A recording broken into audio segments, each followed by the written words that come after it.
Readers, Nova here. Welcome back to another video. Let's pick out a book from the book bag, shall we?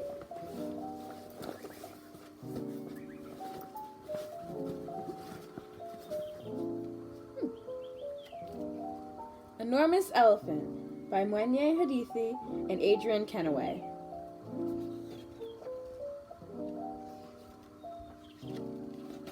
In the days before the big rains, many of the animals on the Great Plains looked very different. Python was short and fat. Ostrich had a short neck and very short legs.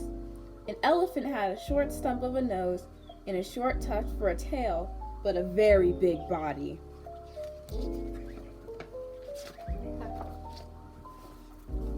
Elephant has such a short tail and such a small nose, Python giggled, and they're stuck on either end of such a large body.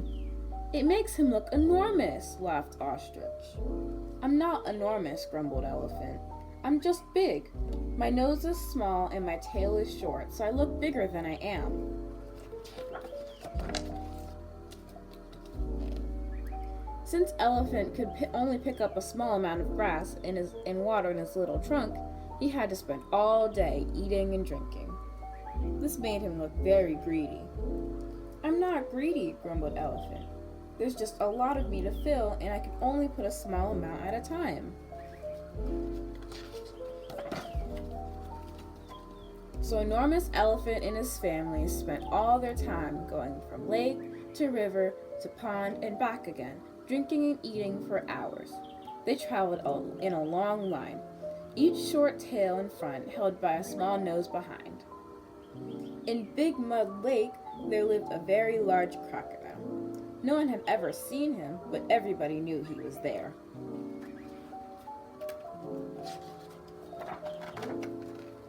As the sun grew hotter, the rivers and ponds dried up. Soon the elephants could not find enough water to drink. So one evening, as they passed along the shores of Big Mud Lake, Enormous Elephant dipped his trunk in the water. Just the very tip, just a little bit.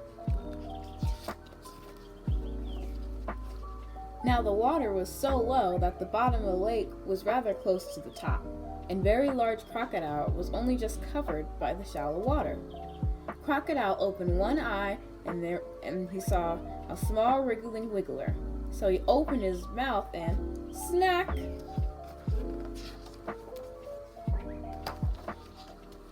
Help! Cried Enormous Elephant, as he suddenly found his trunk was stuck. He tugged and he pulled, but it was trapped in the water. Each elephant held fast to the one in front.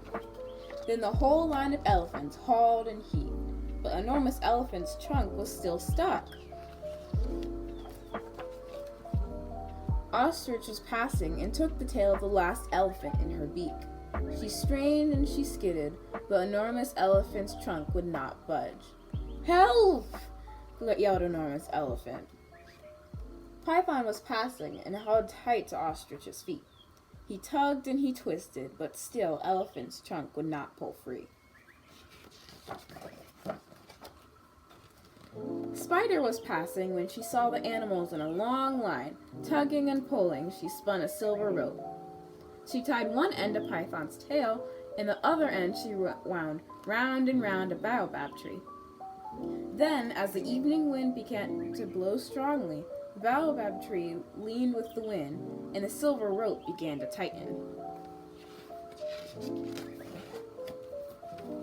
At the very bottom of Big Mud Lake, Very Large Crocodile felt his jaws begin to ache. Since he was rather attached to his teeth, he opened with a sudden snip. An Enormous Elephant was free. All the animals tumbled backwards in a heap. They picked themselves up and dusted themselves off, and they began to laugh. They had all been stretched and stretched. Python was long and smooth and snake-like. She could slide and stretch and slither. Ostrich had a long, thin neck, and such long legs she could run like the wind. And when they saw Enormous Elephant with his new long trunk and his fine tail, they realized he wasn't enormous after all. He was just right. On the Great Plains, Enormous Elephant and his family showed off their new trunks and tails to the other animals. And every evening by Big Mud Lake, one more elephant would come and dip his trunk in the water. But just the very, very tip. Just a little tiny bit. And to this day, elephants tromp proudly across the Great Plains, waving their trunks and swishing their tails. The end. I hope you enjoyed reading with me today. See you next time.